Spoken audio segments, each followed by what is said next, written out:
anything with an engine I really enjoy doing. Hopefully I'll be racing Formula 1. When you get in that Formula 1 car, everything just disappears, and it's the most amazing thing ever. Well, the mindset's the same as it is every year. I want to win. Lewis Hamilton is one of the greatest sportsmen ever, not just for Great Britain, his home country, but also the world. All those years ago, we were sitting in the back of a trailer in you know, a little Cavalier and everything. We could never have imagined being in here.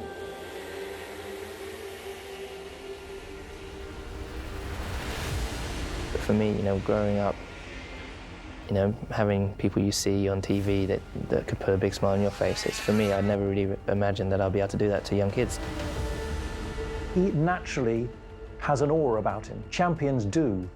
There's certain days when watching a driver transcending their machinery and performing to a level that you weren't expecting, that's kind of like art. That's beyond just watching a sporting spectacle. And Lewis is one of the very few drivers who has done that in their career. He's not just about motor racing, he's about fashion, he's about music, he's about political activism, he's about veganism.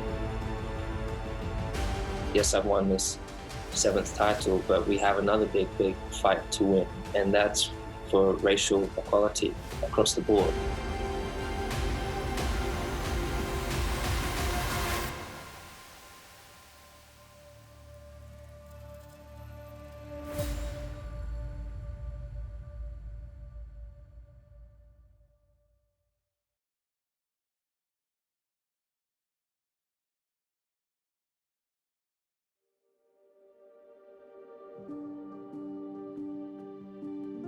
In Britain, we've always had a strong motorsport heritage. We've had so many Formula 1 teams based here. We've kind of got what's called Motorsport Valley, where so much racing sort of skill and technology and kind of expertise has come out of there. So most of the Formula 1 teams currently are based here in the UK.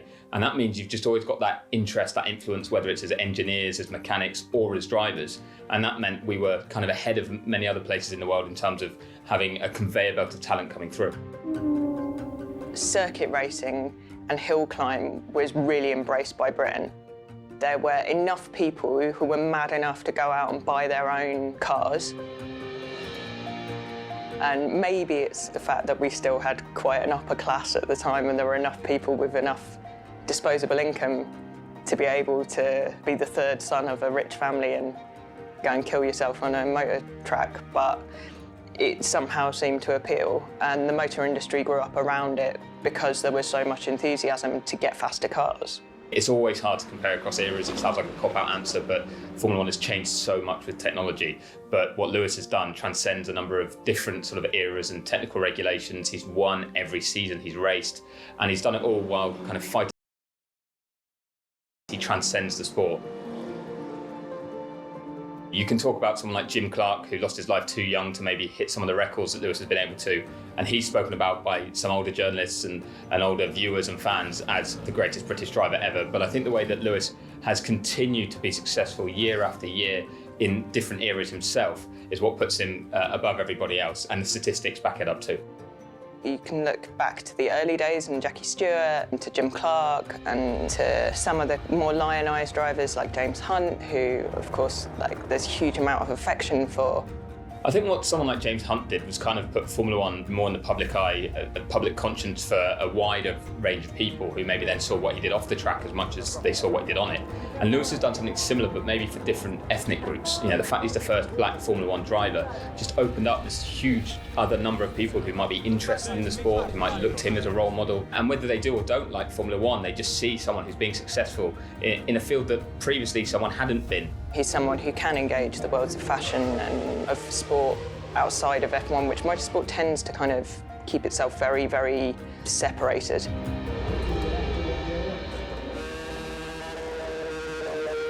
Formula 1 is 70 years old, which in human terms is a couple of generations. In racing terms, Formula 1 is all about its own heritage. It's all about its own pedigree, because it talks about, you know, the heritage of the cars that came up through it. But a lot of what it's talking about is its basis in a particular class, in a particular type of people. You see in every area of Formula 1 the same names. There is just a huge amount of people following on in the family footsteps, and There's not very many people who necessarily see a problem with that in terms of that excluding other people. So it's very unusual to see people come in from a background that is totally disconnected from Formula One. Go really fast, man. Anything with an engine, I really enjoy doing. Hopefully, I'll be racing Formula One from McLaren. He started off with a remote control car, which is a very unusual route in. He used to race that at a very high level, and he showed that he was very skilled at controlling something like that. Lewis Hamilton is only 7 years old. How long have you been racing cars for already, Lewis? About a year. So you must be pretty good at it. Is it easy to do? No. What do you have to do then? This is the brake. That's the brake. Oh, you need the brake. And these are the steering. So then his dad said, okay, well, what about the real thing if you're behind the wheel rather than behind a control? So he went into karts again at a young age, 6 or 7, he was given his first go-kart and could go and try that out. And he just had this affinity and love for speed. And it was a bit of an expression for him to go out and enjoy himself. Ever since I got into karting, there was always a danger there. And I think it was that, I guess you could call it the fear factor or whatever it is, just knowing that you have that danger there is exciting. Some people don't like it, some people do. And that's something that spurs me on. It's a huge ask in terms of time, and the money is just staggering. You are still talking about more than a house, and that's just to get to single-seaters. Motorsport's an expensive sport at the best of times, but even from karting level, you need a lot of money to be able to go racing each week. And in order to help fund Lewis's career, his father, Anthony, was working multiple jobs. He was working full time, but then on top of that, he'd do little odd jobs just to bring in extra money to buy things like a trailer to put the go-kart in, to buy things like spare tyres to go racing again. They never really had the best equipment early on until they got bigger support. Having those strong family bonds, of course, is going to be super important to you, especially when you're going through something where you are kind of the only thing like you.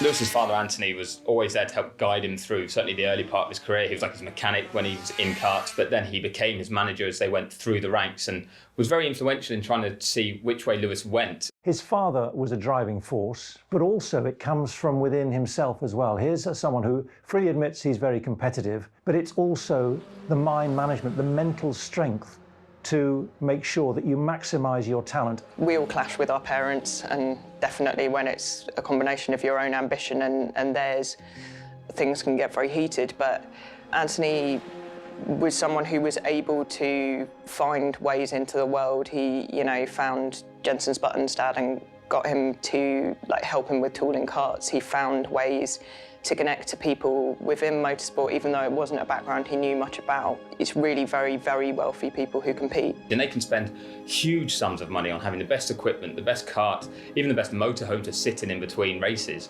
whereas Lewis would have been the complete opposite.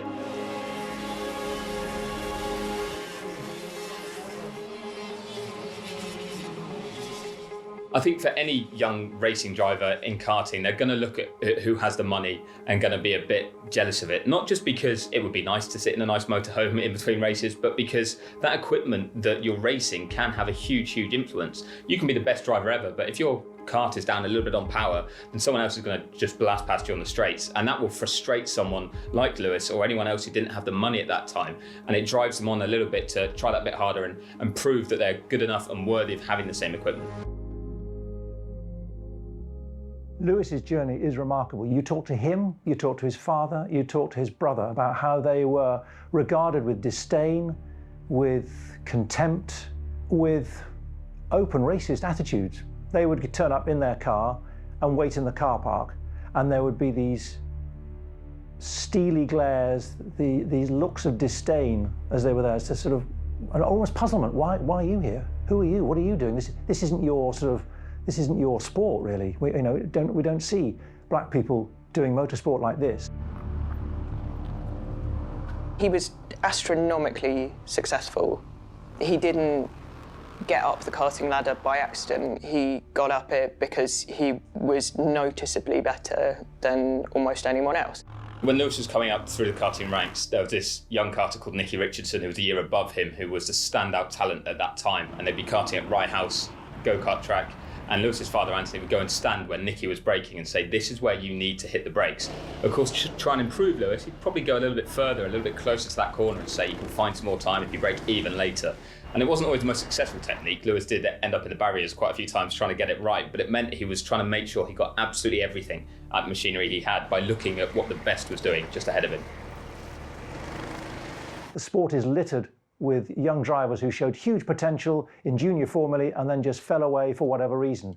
Lewis Hamilton never faltered.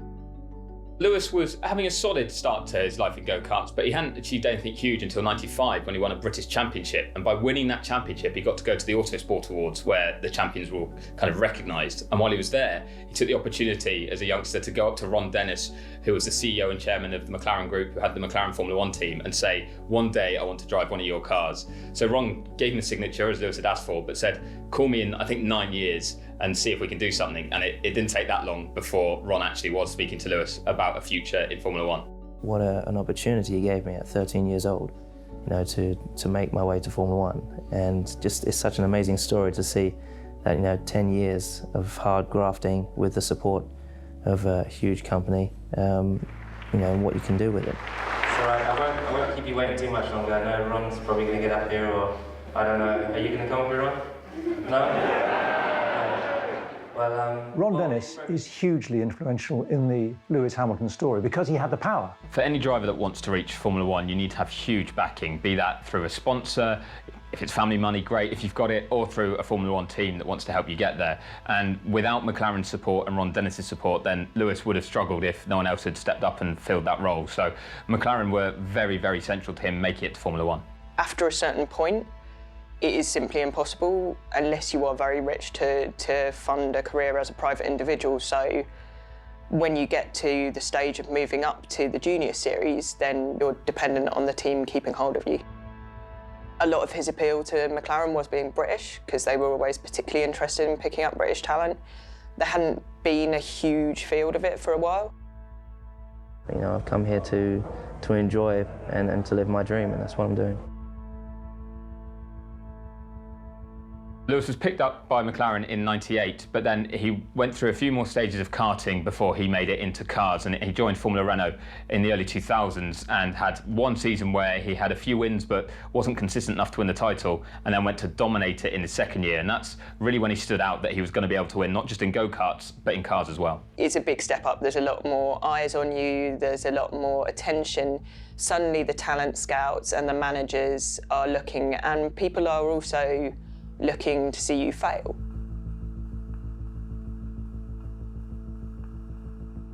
Any driver that might look good in a go-kart has no guarantee that they're going to be good in an actual racing car, because the move into Formula Renault cars is the first time you then have wings on the car that create downforce. So it's a totally different style of driving. You're kind of driving a go-kart, a lot with the steering, but a lot with the throttle as well to get the rear end moving around. With a Formula Renault or a similar single-seater car, the downforce produced by the wings means that you drive it totally differently. So Lewis being successful in that category was a really good sign. Then as you move up to something like Formula 3, there's more power and more downforce, so it's just the whole performance overall is improved. The same with GP2, and there's no power steering in some of these, so physically it gets tough as well. Then once you reach Formula 1, the levels are so high, there's power steering because there has to be, otherwise you wouldn't be able to physically control the car with the amount of downforce it has and the power it has, but it's all about the speeds being higher in terms of straight line and cornering. A lot of people look at it as like, they'll be like, oh, it's just driving in circles, like it's just driving a car, what's physical about that, what's athletic about that? I mean, aside from the fact that it's unbearably hot, it's like sitting in a sauna, and that's the cooler races before you start going to somewhere like Bahrain or Singapore. There's reflexes that have to be so fast. You also have to do lots and lots of micro adjustments across the steering wheel. You'll see them constantly moving their hands, and that has to be accurate and it has to be perfectly learned, which might not sound like an athletic thing, but like realistically it is. It's like the same skill that you have to develop to be able to be a really good guitar player or something. On top of all that, every time you go into a corner, every time you brake, it's going to put so much stress on your neck and your shoulders that it's going to be basically trying to tear your head off. The G-forces that they're pulling around a corner are like 4 or 5 G just on their neck, which makes your head and the helmet, which is pretty heavy if you've ever put one on, weigh 4 or 5 times what it normally would. And then, as you go around the corner itself, the downforce threatens to disembowel you. And you've got to, at the same time, brake and accelerate perfectly and make all those micro adjustments perfectly and be completely sure that you know what you're doing, because you're actually looking at that point 3 corners ahead.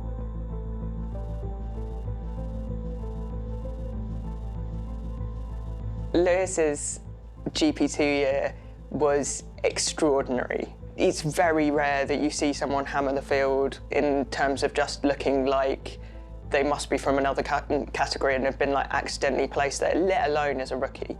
The absolute standout moment of Lewis's time in GP2 came in Turkey, and it was the second race of the weekend there when he was in a really tight championship fight with Nelson Piquet Jr., who's someone who had a lot of backing, had a famous name behind him, and looked like he was destined for Formula One. But Lewis was trying to prove to McLaren that he was also worthy of that seat, because it came at a time when McLaren were working out who was going to partner Fernando Alonso in the team the following year. And he went into this second race in Turkey, and Lewis spun very early on and dropped to the back of the field. Taking a look at what happened to Hamilton. Just loses it over the curve. Nelson Piquet Jr. was up at the front, and it looked like it was all slipping away from him, and he produced a brilliant fight-back drive to finish second, overtook Piquet in the process, and that really made everyone sit up and take notice that this guy was special. Still 21 laps for a classic Hamilton fight back through the field. Hamilton's on fire here. Look at him, he's overtaking car after car. He's going to try something. You know he's going to try something. And here we go, down the inside of Lopez. He's up to 8th now, and flying. Can he let him through? Hamilton is through into 3rd place, and Clock is going to have to give way. Is Hamilton? Oh, he is going to try it for 2nd place. That was an absolutely spellbinding performance by Lewis Hamilton. In a sense, you could think he was driving angry because he'd made a mistake earlier on and spun, but they're in spec cars. GP2 is the same car for everybody. There's different ways you can set it up, but they've got the same machinery. So it's driver talent that's going to shine through, and what he showed was that he had so much more talent on that day in that car than anybody else on the field, that he could climb through and overtake so many others. He showed brilliant racecraft, he showed a cool head after his early mistake, and he got the absolute best result he could have after slipping back.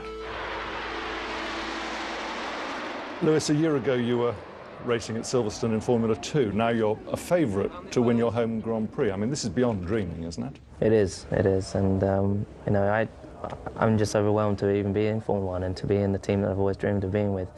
But to come to my home Grand Prix, leading the World Championship and only my first year, this is way beyond anything I could have ever imagined, or way beyond my ambitions. But I'm not going to be disappointed if I don't win the championship. I was just hoping to do a good job. So I'm sure if I just continue doing the job I am doing, then we'll have to wait and see what happens at the end. They all thought, well, Hamilton's going to come in as a rookie, he's not going to do very well. Actually, he usurped and overperformed against his teammate. This was a 2-time world champion, just come out of driving for Renault, 2005, 2006. The man was going to dominate Formula 1 for the next few years, and yet who should in 2007? Something Ferrari, who were McLaren's main rival, have always done very well is pick a #1 driver, a driver that they put the most resource behind, that they get the other driver to sort of help and make sure that they get the most points possible to win the Drivers' Championship. What McLaren didn't do in 2007 is the same. They let both drivers fight it out. Alonso was in no way ready for how fast Hamilton was, and it had seemed clear when Alonso went to McLaren that year that he was taking the championship with rookie support, which turned into really, really ugly games between the pair of them. So that meant there was tension early on anyway, and as the season progressed and Hamilton performed well and was in the Drivers' Championship, Alonso got more and more frustrated with that, which meant Hamilton also fought back because Alonso was giving him a hard time. And when it came to Hungary, there was a point in qualifying where Hamilton disobeyed a team order that would have helped Alonso. It would have only been fair, it's the way the team wanted to run, but Hamilton disobeyed the order to try and improve his own position. And then Alonso took matters into his own hands when they both came into the pits to change tyres before their final qualifying attempts. And when Alonso was told to leave the pit lane, he didn't. He waited because he knew it would hold Hamilton up. I mean, Hamilton couldn't go out and try and qualify. It actually earned Alonso a penalty, but it just showed that the relationship was really falling apart within the team.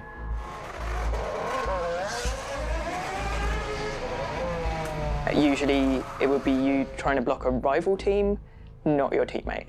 And in the end, they finished level on points and 1 point behind the eventual champion, who was Kimi Räikkönen. But if just one driver had had priority at a different race, they'd have scored the extra points they needed to win the championship. So what you need is the team's backing a little bit as well when it comes down to such a tight fight.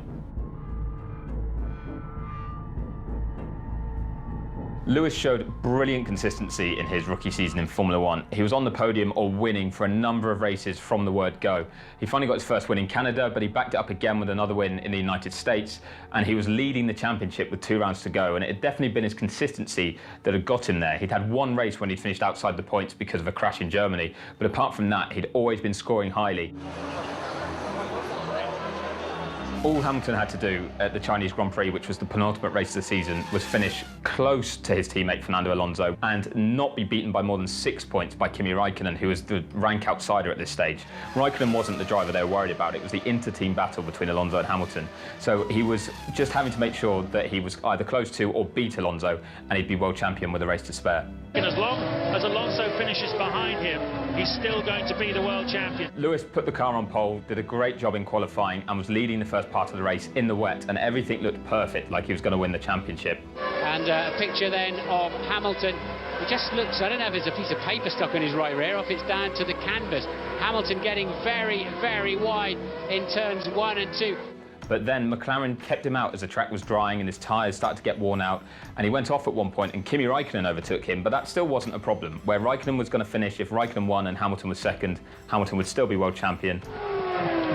He's got to come in. I think he's got some delamination on that right rear tyre. But then McLaren kept him out longer and longer until they finally brought him in for his pit stop to put on dry tyres, and by then his wets were so worn out that he had no grip at all, and he just went off the track coming into the pit lane and couldn't get going again, so he retired from the position that would have given him the title. Good job. Thank you, Ted. Into the pits anyway comes Lewis Hamilton. He goes straight on into the gravel track. Can he keep the wheels spinning? Can he get some momentum going? No, he can't. It's all going to get away from him. Lewis would have been the first rookie world champion, and it looked like it was right within his hand. There is nothing as a driver that you can do to take away the curse that sometimes comes to a car. Hamilton matched the record for the most wins in a rookie season with 4. I think Jacques Villeneuve's the other driver that has that one, but he also had the most consecutive podium finishes from the first race of any rookie. And at the end of it, he had the highest points total that any rookie would have had. Sadly, it just wasn't the championship winning one. It was a great year. I couldn't really have asked for more, if I'm honest. Just because, you know, I went into the last race and I just said, whatever happens in this race, I'll be happy because I've by far exceeded my expectations and everyone else's. And I think I've put my feet comfortably into Formula 1 and everyone knows who I am. And I'm only 22, so I've got plenty of time. And as you know, I've got the ability and I know. So just with a little bit more hard work, we'll be able to do it. To come from the box trailer to now sitting in Formula 1 and to have people noticing me and to have my name all over Santerre's shops, and it's just really weird. We just sat there and went, what a year, you know? Can you believe it? This time last year, all those years ago, we were sitting in the back of a trailer in you know, a little Cavalier and everything. We could never have imagined being in here in this year, so you cannot complain. Even if I finished last, the fact that I was able to compete in the Formula 1 World Championship it's just not many people get to do that, so just really grateful. With me and Fernando, we get on well, and we tried to tell people that, but they just didn't believe it. They'd like to write their own things. The media was just sort of trying to put spins on everything, which is a bit of a shame, really, because they don't really give you a true feeling of what's going on. And obviously there was loads of different things sparking about, but the aim was to beat him. I did. Beat a 2-time world champion. I mean, to do that in your first year, you know, I didn't expect that for sure. But I get on really well with him, so I think for next year we know what to expect, and you know, if we are working together, I'm sure we'll do a better job. After such an impressive rookie season, the expectations were so high on Hamilton in 2008. McLaren were a race-winning team, should have been a championship-winning team. Fernando Alonso had left, he'd gone back to Renault because the way the relationship had broken down completely. McLaren allowed him to leave. So Hamilton looked like he was going to be the lead driver, and he clearly had the potential to lead that team for a number of years. So the future was looking very bright for both him and the team, and with a car that was capable of winning the championship, I think Lewis probably went into that season as the title favourite. You'll notice a lot of drivers who are successful tend to stick with the same teams. It's very rarely drivers who kind of fall out with their teams or move around very much, particularly in the modern era because it is so complicated.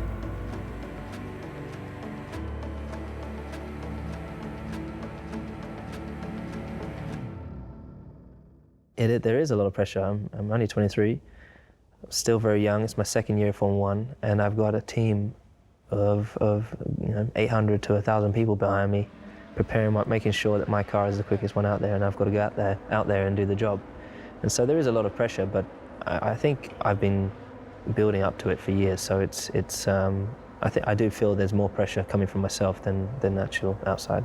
I have to pinch myself near enough every day, especially when I'm at the races, because I'm in the garage and I've got all these people working around and working for me, making sure my car's there. And I'm thinking, I remember being there as a teenager, watching Kimi driving and watching Mika drive and watching David Coulthard drive. And it's very surreal that I'm there now and I'm the man for them. The great thing is I've got a great relationship with the team, so it's very much a family environment for me. And I thoroughly, I'm McLaren through and through, McLaren and Mercedes through and through. I'm a lot wiser now than I was last year. I think last year I felt, perhaps, if I look back, I feel like I was a kid last year, not really knowing what to expect. This year I'm managing my life a lot better, but I've learned so much about the car and about rising above the difficulties you come across. And I think that's the key. I've always said, rise above it is one of my favorite quotes. Look, I mean, I had my first season of Formula 1 and I came second by 1 point to Kimi Räikkönen, who's been racing for 6 or 7 years in Formula 1. So, and I beat the world champion, the 2-time world champion. So if you look, you've got to take the positives from it and move on. It was a great season, way better than anyone had expected. And I'm now in my second season. I've got a much better feel for who I am and what I've got to do. And my confidence is higher than ever. So it's still going to be very tough. Every year is going to be tough. But I feel I can do a better job this year.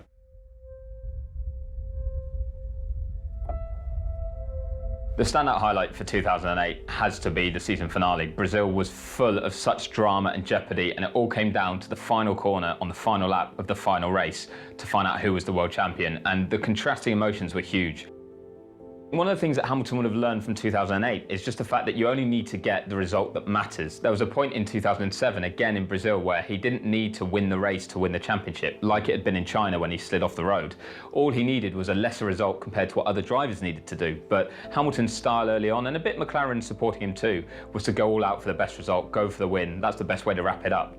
And as he's matured, he's kind of learned that doesn't matter. There's some days where second, third, fourth, even fifth is the best you can do, but that might be all you need when you add it all together at the end of the season. At the time that Felipe Massa crossed the line to win the race, at his home race, it looked like he was world champion. He was in a position that would give him the title, and Lewis Hamilton was in a position that meant he wasn't going to win the championship. But Hamilton then gained 1 place at the final corner, overtook Timo Glock, who was struggling in the rain, and came through to get the position he needed to take the championship. To have two drivers technically be world champion within a matter of seconds, for everything to have come down after such a long season to that final corner, I just don't think you can beat drama like that. What we try to do is, we try to remain dignified and set an example, I suppose, for others who want to follow the sport. Because not everybody that follows Formula 1 wants to be in Formula 1. Maybe they're just looking for inspirational figures, people who have, struggled hard to make it to the pinnacle of their sport, and set an example. And we want to set an example.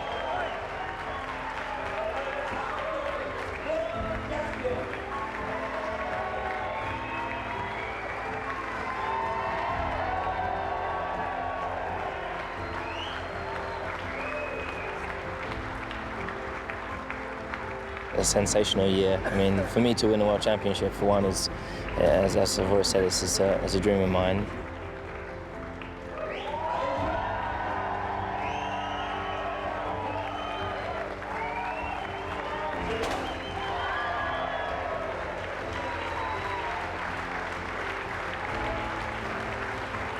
It's pretty awesome for me to be standing here, seeing all these trophies, and my heart's still racing. I haven't really, it hasn't really hit home yet. And it's quite unreal, really, because if you think about the whole story of me meeting Ron when I was 10, I mean, the first time I came to McLaren, the old headquarters, the first time I saw one of the Formula 1 cars, my first test, the opportunity I had back in Silverstone in 2006, and just the whole journey we've done. And I'm standing here today to say a big thank you to all of you. And we have proved to everyone that we are the best team. The car is the most reliable. And we've just been put under so much pressure by whoever, you know, the fans, the media, just the championship in itself.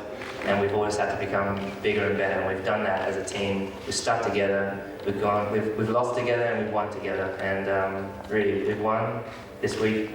We are the world champions, and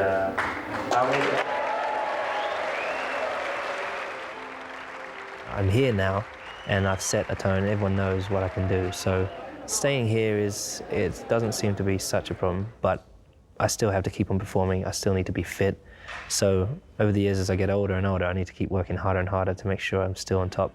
But there was no point. I'm here now, I can relax. It's not the case. I've got to keep on pushing because everyone's doing the same thing.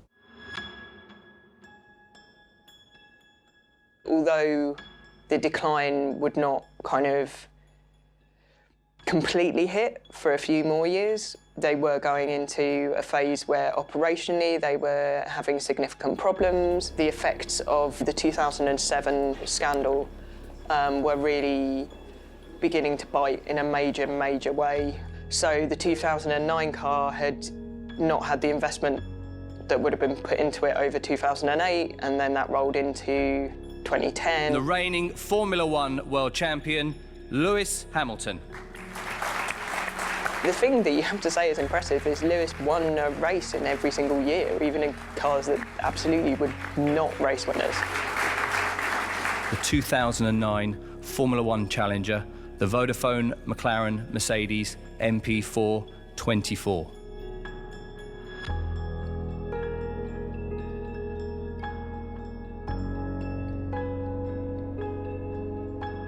Lewis, you've now seen a car with your name on it and a number 1 on the front. How did it feel when you first saw that?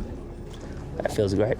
It's a very proud moment, and it's just gonna be cool having number 1 on your car for a whole season. It's the best. People have suggested that new regulations make these cars a bit ugly. What do you think? Well, regardless if I thought that, I can't say that. The thing about new regulations is that they will almost always shake up the field. The problem McLaren had with this regulation change was they were in such a tight championship battle in 2008 that they kept developing their 2008 car. They kept putting their resource behind that to make sure they won that championship. Partly, I think, because they'd missed out in 2007, they weren't willing to let it get away from them again. But that meant other teams that weren't in the battle spent more time and money earlier on the new regulations and were able to get a jump on McLaren. And it meant McLaren and Ferrari both started the season away from the pace. For Hamilton, it was a bit of a weird situation because the car was clearly not competitive enough for him to win the championship, and that's frustrating for a driver to be the world champion, to be on an upward trajectory, as certainly someone as young and as highly rated as Lewis, but then not have the machinery to perform. And all he'd ever known in Formula One was having race-winning cars. So he had to completely adapt his mindset, his approach, what constituted a good result in a race, and that was a bit tough for him to do too at an early age. So a bit of a combination of the fact that the car wasn't competitive and Hamilton was still relatively inexperienced, even for a world champion, just meant it was a tough season for him. There is no driver who is happy not to win. There got a point in Lewis's mind where he felt he needed to sort of break away from his father, that his relationship on a personal level was being hurt by the fact that they still had this professional one when you're in Formula One at the top of the sport. It was so intense. So he felt that it was better for them to go their separate ways, and I think that really hurt Anthony at the time, because obviously your son saying to you, I don't need you anymore in this capacity, or I don't want you in this capacity anymore, sounds really painful to hear, but it was done with the long-term view that it would actually help them with their personal relationship. And it did make things a bit rough for Lewis for a while. He used to take things in his personal life very hard, and it would sometimes impact him on the track. But once he got his stuff settled off track, it meant he could perform better on the track too. Firstly, the 2008 Formula One world champion, Lewis Hamilton, and the reigning Formula One champion, Mr. Jenson Button. McLaren basically created the British dream team in 2010 because Jenson Button had not had it easy in Formula One in his earlier part of his career, but then in 2009 it all come together for him, and the team he was with then, Brawn, had the best car and he won the World Championship. And it meant you'd had British world champions in 2008 in Lewis Hamilton and 2009 in Jenson Button, and then McLaren managed to put them together in the same team. So you had the two most recent world champions, both being British, both driving for a British team together. It was the perfect scenario for fans. Welcome, gentlemen. It is that time for you to unveil your 2010 car. I think there were a lot of god-awful people who really wanted Jenson, who they saw as more of a proper British driver, to show Lewis up. Please unveil the Vodafone McLaren Mercedes MP425.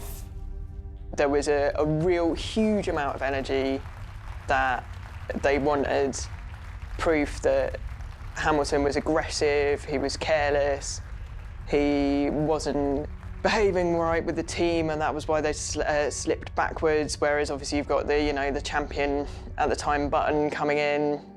He's going to sort it all out. It's going to be really proper now. Yeah, we know why. It's because Lewis is black and Jensen's white. And I don't think that either of them, or I certainly don't think Jensen would have ever thought about it that way, but that is, without question, how it was treated in the media and how it was treated within the world of motorsport to some extent. McLaren has appeared to have been your team over the years gone by. Jensen's come in now. Do you still feel like top dog, or is it very much a shared role? When you say that, it's because I've been at the front in the team. So I don't particularly agree with that, but I mean, I've been with them for many, many years, and I definitely am a part of the family. But we are a great family, and we've welcomed Jensen in, and he's just as much a part of the team as I am. So I don't think that's going to have any advantage on my side or any impact to how we work forwards. You've got to be best friends with your teammate, but also fierce rivals. So Jensen just said to get along with your teammate, you have to be the best of friends and the fiercest of rivals. Would you go along with that? Is that something you see in him, that you could be the best of friends? I've never ever heard that saying before, so I'm not going to say whether I agree with that or not. I mean, I think what you have to do is you have to have the utmost respect for one another. That's what I'll say. There was a time he made a bit of a joke about the fact that he was getting targeted by the stewards and wondered if it was because of his race. Now, it wasn't, but you can understand why he'd wonder it, because, of course, nobody else has that consideration to think about. And on the flip side, you do still get the disappointing signs of people being openly racist towards him. In 2010 in Spain, he was racing for McLaren and Fernando Alonso was racing for Ferrari. The Spaniards were very, very vociferously behind their home driver, but the rivalry between Hamilton and Alonso got pretty toxic at McLaren, so there was a lot of fans that didn't like Lewis, and they were openly racist towards him. It seemed to be a problem within Spanish sport at the time then, and as Lewis was going around on the driver parade, monkey chants were being directed at him as he came past. That's something that no other driver has to deal with. There was also fans that, previous to that, had painted themselves black and pretended to be Lewis Hamilton's family. And these were incidents that kind of got swept under the carpet by Formula One. They were pointed at as, this is bad, we should stop this, and then nothing else is done about it. It's always driven him on, even from his days going karting and so on, when he and his father and then his brother used to turn up and people looked at him almost down their noses at him and like, who are you, why are you here? That drives him on. I mean, you think if someone was doing that to you all the time, for no other reason that you were a different colour to them, you either sink or you grow and think, right, I'm going to show you and I'm going to achieve as much as I can. 10, 11, 12 were strange years at McLaren. The team was struggling worse than it even looked like it was struggling. Although sort of the really bad times came later, it was definitely lining itself up for them. All of the well-oiled parts that have to work suddenly start grinding on each other instead.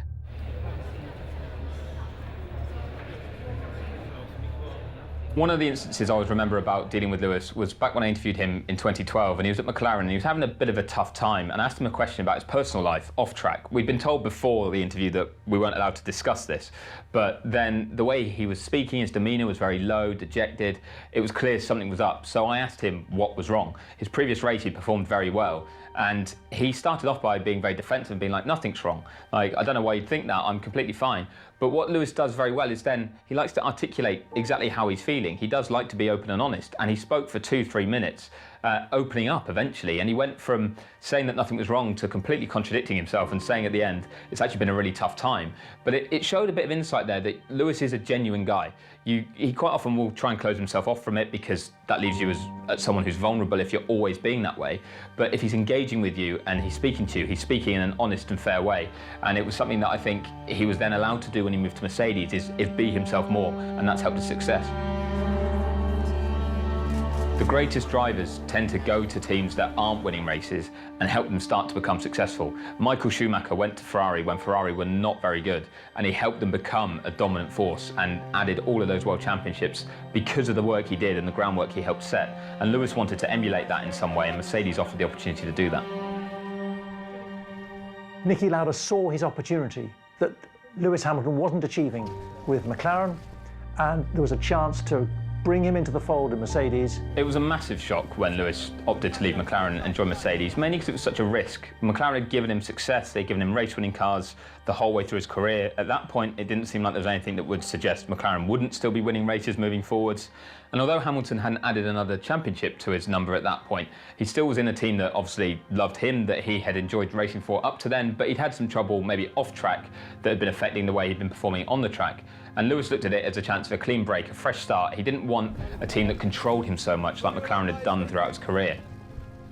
Particularly because he had been a junior at McLaren, he had a very restrictive contract. He had lots of ambitions, he had lots of opportunities. A lot of people criticise Lewis Hamilton for running his life how he wants, as opposed to how Formula One normally demands. But Hamilton is absolutely adamant he does things his way because that's what gets the best out of him. And that's probably an intrinsic part of why he left McLaren to go to Mercedes, because he felt that he was still being treated like a young driver and not being given the respect, and maybe Mercedes treated more as a partner as opposed to an employee. And so he was given greater head and greater leeway, and so who can say who's got it wrong?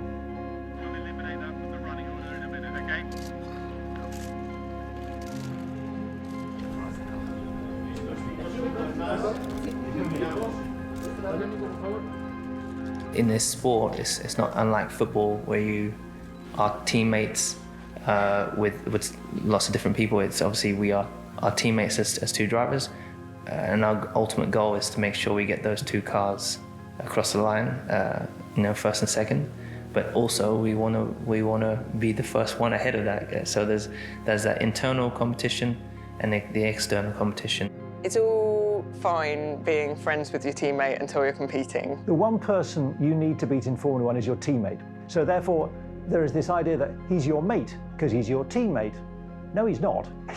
He is the one person you need to beat because he is the other person who has exactly the same machinery, all being well, that you have. So if you are behind your teammate consistently, it must work really hard on here. So there's a degree to which you have to at least pretend to have a kind of entente cordiale between the pair of you in order to work together. I don't have that to better anyone. Of course, I want to maximize in my life and the opportunities and the gift that I was given and all the opportunity that is at hand. So Lewis and Nico Rosberg used to be karting teammates back in the late 90s and early 2000s. And back then it was obviously fun. Their dream was to go and race in Formula One together. They were genuine friends. They celebrated each other's successes, and I think they were delighted to be teammates. That would have been something that would have been a big sell for Hamilton moving to Mercedes, was to be reunited with Rosberg. In order to get them to win, they turned them against each other. There seems to have been a point that division was sown, and then it became outright paranoia. So it's a method that works competitively. Is it sustainable, and does it make everyone involved go crazy? No, it's not sustainable, and yes, it will ultimately screw things up and create this incredibly intense environment. Lewis needed a little bit of love and support early on. There was a couple of times where Hamilton was running ahead of Rosberg in a race, and Mercedes were on for a good result. One was in Malaysia, they were on for third and fourth in the race, and there was no point in risking them swapping positions. So Mercedes told the drivers, don't race each other, which meant Rosberg had to sit behind Hamilton. And he didn't particularly like that because he didn't want this driver coming in new to the team that he'd been working with for a while and kind of having a little bit more authority or getting a bit more preferential treatment. So there was always this effort from both of them to want equality within that team. But then when we came to 2014, Mercedes was the only team that was ever going to win a championship. So that meant they were their two main rivals. I think in 2014, they were still getting on together. They were still working to push the team forward together. Hamilton was probably a little bit surprised how competitive Rosberg was with him. Things really started to go in 2015. The rivalry was intense enough on track, and then there'd be people outright making stuff up about everything else off track, and a lot of conjecture about everything that really was happening already. By 2016, Hamilton did allege that Mercedes was sabotaging his car at one point, or seemed to allege after the third engine blowout. Lewis Hamilton, there's a fire at the back of that Mercedes car. His engine has blown and his chances of winning the Malaysia Grand Prix with it. Oh no, no! It's a very, very odd feeling right now, I have to say. It's very hard to stand here and be all positive. Yeah, it's going to be great because, you know, I'm the only one with Mercedes engines that have been failing this year out of all the engines, which doesn't sit right with me. There was a moment in 2016 where, by now, we were a couple of years into Mercedes' dominance, where Hamilton and Rosberg were really fighting for the title, and Rosberg was leading at the start of the race in Spain, and Hamilton went to overtake because he'd seen Rosberg had a bit of a problem with his car. Good start from Carlos Sainz. He's ahead of Valtteri Bottas. Round turn 3 we go. Rosberg defended, Hamilton went onto the grass and spun and took them both out. And it's Nico Rosberg and Hamilton's onto the grass, and Hamilton's had a massive crash, and he's crashed into his teammate. The two Mercedes come together as Hamilton tried to pass on the inside, and he can cover his hands over his eyes, and he won't want to see that again. And it was the first time they'd properly collided and taken each other completely out of the race. They'd had incidents before where they'd raced hard but fair, but this one was the worst thing you could do as teammates, is crash into each other. And off the back of that, there was clearly a sign from within the team of dissent towards one driver or the other for their part in it, and it really, I think, made for a big crack between the two of them. Going into the final race in Abu Dhabi, Lewis needed to win the race to have a chance of winning the championship, and he needed his teammate Nico Rosberg to not finish right behind him. Conundrum for Rosberg, if Vettel gets a run at him on DRS, does he fight him or not? Going into the race, he'd said he wasn't going to do anything that would jeopardise Rosberg's race, but they were leading first and second, Hamilton in the lead, and what he did was drive at a slower pace that backed Rosberg towards the cars behind, so left him under threat. And Lewis is backing them up even more. And Rosberg knows it, so does he let Sebastian Vettel go? He can't afford any contact, he can't afford an entanglement here. Now, the drivers behind never really tried to move on Rosberg. They knew it was risky. If there'd been contact, it would have meant that if Rosberg was taken out, they'd be to blame for him losing the championship.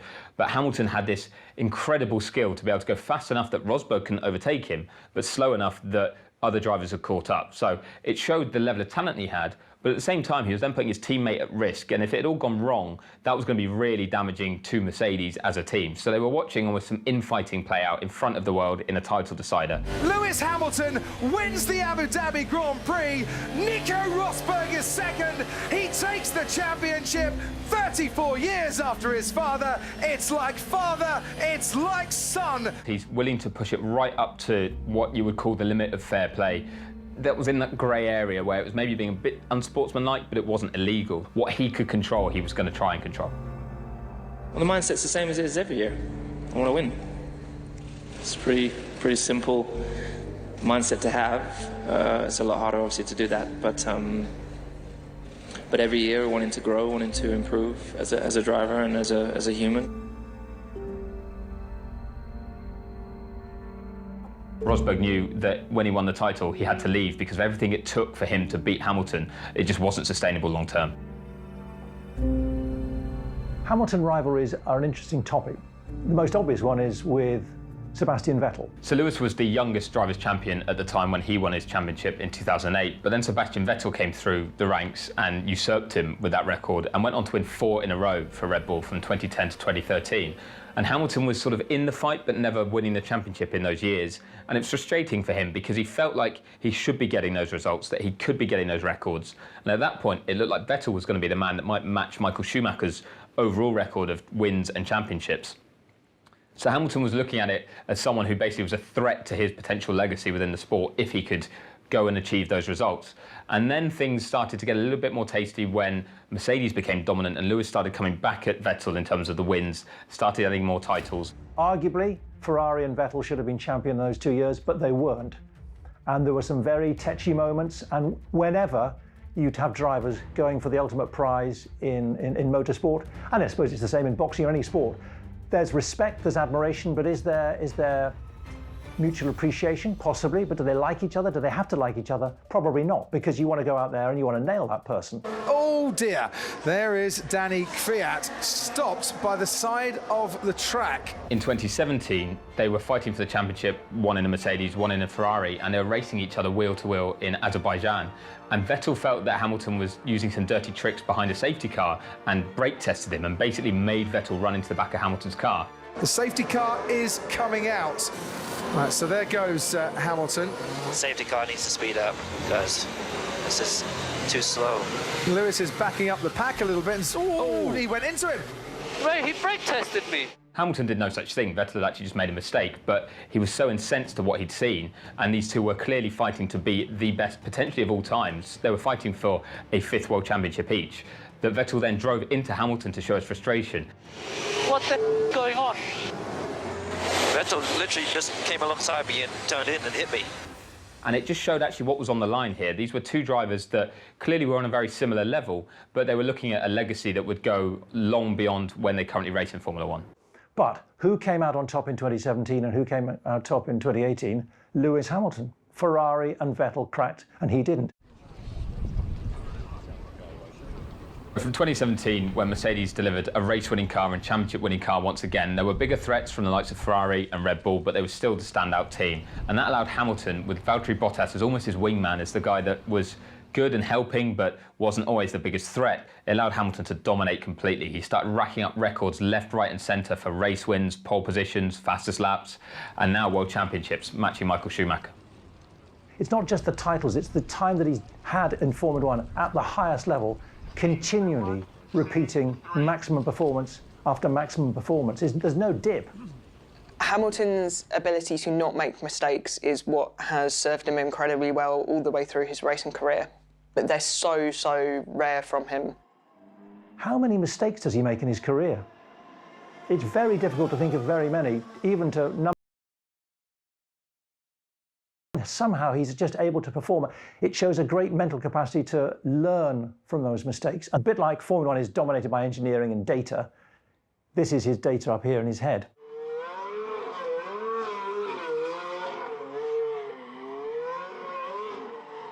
He has become part of the most successful team in Formula One. I never thought anyone would be able to top the Ferrari team of Michael Schumacher in the noughties when he just went on that run of incredible success, championship after championship after championship. But Mercedes and Lewis Hamilton have done that. And they've done it in a way where some people say it's boring, but you've got to applaud what they've done because every company, every team in whatever sport wants to achieve like they have done. World champion Lewis Hamilton. I'm really proud of what we've achieved as a team. You know, I'm proud of what we've done. You know, to come into a 6th year, well, it's my 7th year with the team, but on the 6th year, for us to have fought for a world title and been at the front and sustain the performance that we have collectively, I think has been, yeah. And then on the driver front, I'm definitely very happy with my performance this year. I think there's areas I can improve on for sure, but that will never change. The races are really where the championship was won, but I think more so the outside of just being happier, happier in the collaboration with the team in terms of our teamwork, the doors that had opened in terms of doing the fashion, that's been well received and well accepted, and my fans have been amazing and supporting me with it. Being able to do those things and it not be talked about too much, because in the sense of negative, that's a distraction. People get a bit offended that like he goes off and does stuff with other people. So he's more likely to go to like Paris Fashion Week than the Goodwood Revival, but like ultimately they're kind of the same thing. It's just like one of them is more normalised in the world that he exists in, or that they perceive him as existing in exclusively. I remember Bernie Ecclestone saying, you look at the value that Lewis Hamilton, for all his skills and all his attributes, look what he brings to the sport. He's not just a Formula One driver. He brings more to the value and the brand of Formula One than someone like Nico Rosberg, because he reaches out to a different audience, a black audience. He reaches out in music, he does fashion, he does veganism. He's getting more active in terms of politics and diversity and inclusion. So welcome to Brazil. How are you feeling today? Bom dia. Good morning. Bom dia. Thank you. Hi everyone. It's great to be here. Most importantly, as I said, I've just come from this great period of time with my family and friends that I have this huge wave of positive energy. And nothing can really dent that. My goal as a kid was always to do something like Ayrton. So I never even had imagined what would be to accomplish something like Ayrton was already a huge feat. One of the guys that Lewis Hamilton always references as someone who inspired him growing up is Ayrton Senna. He was a 3-time world champion. He lost his life racing in 1994, and Lewis was just starting out in karts at that point, so he was aware of Senna, of his style, of his skill, and of the fact that he was killed behind a car, and that affected him quite a lot, I think. Lewis had a very similar helmet design to Senna, in a bright yellow design, which was actually to help his father pick him out on the karting track when they were all racing. But it also showed that he was kind of inspired by what Ayrton did. And Ayrton was another one of these drivers who felt like he could use his position to improve the world outside of Formula One, but also his driving style was very similar to Lewis. He was very aggressive, very attacking, did everything on raw, natural feel, and there's a lot of similarities between the two. I get that people sort of go like, oh, well, you're a Formula One driver, how can you be an environmentalist? Like, how dare you even talk about that? But it is something he believes in very strongly. It's something that he educated himself about like relatively late in life. You see, I think it's always been an issue. And I think does it mean they're gonna knock down trees? Yeah, I mean, I'm not for that. I think you've got such a beautiful country here. He wants to leave an environmental legacy. He wants to leave a legacy that transforms not just the sport, but the world. Honestly, there's a lot of money that goes into building one of these circuits. You already have a historic circuit here. You don't need to cut any more rainforest down. You don't have to damage any more land. And I think the money could go to a better cause here. I think there's a lot more the government can do with the money here for the infrastructure of these cities. You know, you still have a lot of poverty within Brazil. Again, I always question, why can't it be sooner? Why do we have to wait for 10 more years of motor racing for them to make the changes? They've got the finances to implicate it sooner. The technology is there to make it sooner, so why not? During the last news conference of the day, the human rights issue over racing in Bahrain was again a major talking point. Ahead of the Bahrain Grand Prix in 2020, a number of individuals wrote to Hamilton to ask him to use his platform to basically show that there were human rights abuses going on in the country. And there's a number of places that Formula One races in where there are questionable human rights records. And one thing Formula One says it wants to do, and it has a charter for this, is to improve things, is to help educate people or just try and make the situation better. And Lewis came out and said that having had these letters, that he felt Formula One wasn't doing enough, that it needed to be doing more. And he wasn't quite so forthright in terms of saying what needed to change, but he did call out the sport itself for not doing enough, even though it said it wanted to.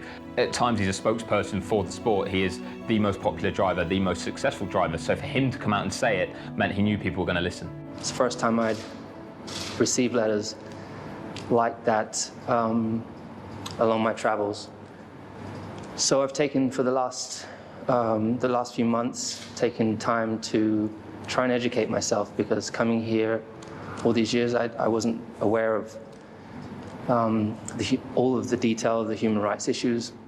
It's sort of a bit bittersweet. The reason that Hamilton originally kind of went beyond the sport was because his place within it was always a bit contested, and he wasn't necessarily accepted fully into its protective bubble, but that has created like an extraordinary star for Formula One, and one that frankly the sport and the rest of us in it don't deserve a lot of the time.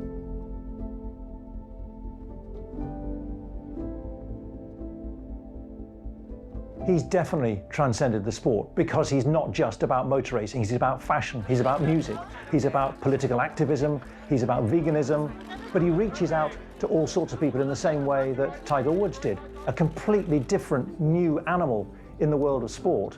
It's the Tiger effect, the Lewis effect. People want to watch golf, they want to get involved in golf because of Tiger Woods. Likewise, it's the same with Formula One. They want to get involved because of Lewis Hamilton, and he's done it in a way that makes it accessible for more people. When Lewis talks about his position in Formula One and his future within the sport, he now looks at it in a very different way. He's been very open about the fact that he wants to change the sport in terms of representation, equality, opportunities, and he feels the best place for him to do that is if he is a driver in the car and people are still looking at him closely. If he was on the outside just saying things need to change, but he wasn't part of the sport anymore, he doesn't feel like he'd have such a big influence. So he feels it's important that if he wants to change the sport, he needs to be at the heart of it, leading that change. In all honesty, I don't do it for recognition. You know, I trained my whole life. I think the most important people when I got out of the race, and when I got home, is talking to, FaceTiming with my sister, my brother, my mum, and my niece and nephew. That was like, and speaking to my dad and my stepmom Linda. Yes, I've won this 7th title, but we have another big fight to win, and that's for racial equality across the board. I think it's very difficult to necessarily explain to some people, because to say that Lewis Hamilton, who is a multi-millionaire, who can effectively do what he wants, he can walk away from his job tomorrow and he can just do whatever he likes, is in any way oppressed or has suffered oppression, people find that very hard to swallow as a fact, but it is a fact. As a Formula One driver, he's known around the world for more than just driving a racing car, and he felt that with that attention and that platform, he could really help to change the world in different ways for the better. It's definitely been something that Hamilton has become more enthusiastic about thinking about over the latter stage of his career. If you look at a completely white sport and then look at the world and call it a global sport and think, oh, there's nothing wrong with that. No, that's completely incorrect. There's an obvious problem there. What it's become is a Western European touring facility. The sad fact is that he is the only black driver in Formula One, and for the foreseeable future, that will stay the case. So in a sense, Formula One and motorsport generally has still got a lot of work to do, which is why his stance and his performance and his words in 2020 in the light of the death of George Floyd and everything that produced around the world was so significant and so important. He just wants to see a wider range of people being able to get opportunities within Formula One, because at the moment, it's a very male-dominated sport. This research that we're doing is trying to understand why there is a lack of young black kids applying to STEM subjects. What are the barriers? I think we're going to look back at Lewis Hamilton as the greatest Formula One driver we've ever seen, and I think it will be beyond just his racing abilities. It will be his results, it will be all the records he holds, but it will also be the fact that he managed to do it in a certain style, he was entertaining to watch, and he also forged his own path and then off the track tried to change things to the better, in his view at the very least, in the way that the wider world is. And I think for someone to take that all upon themselves and still be at the top of their game and still be able to produce the results he has is remarkable. Legacy is really important, I think, to Lewis Hamilton. He says he's not motivated, like Schumacher said, about titles and records and figures and so on, and that's probably true. But also, he is driven by this desire to open up Formula One, to open up motorsport, to make a difference, because otherwise, if he can't do it, who can? But for me, growing up, having people you see on TV that could put a big smile on your face, it's for me, I never really imagined that I'll be able to do that to young kids. Hopefully, I'll be racing Formula One from McLaren. Anything with an engine, I really enjoy doing. All those years ago, we were sitting in the back of a trailer in a little Cavalier and everything. We could never have imagined being in here in this shit. When you get in that Formula 1 car, everything just disappears, and it's the most amazing thing ever. So, even though it's a real pleasure to see the smile on people's faces and to have pictures with everyone, it's just a continuous, almost job trying to keep everyone happy, and you can't make everyone happy. I want to try and live as normal life as possible. Going over it in my mind, what's the best thing for me, and it's just got worse and worse, obviously, because they've got bigger and bigger. It's quite unreal. But everyone has a dream, and although I'm living my dream still, there's more dreams, there's more ambitions, so that will keep me gunning for plenty of years to come.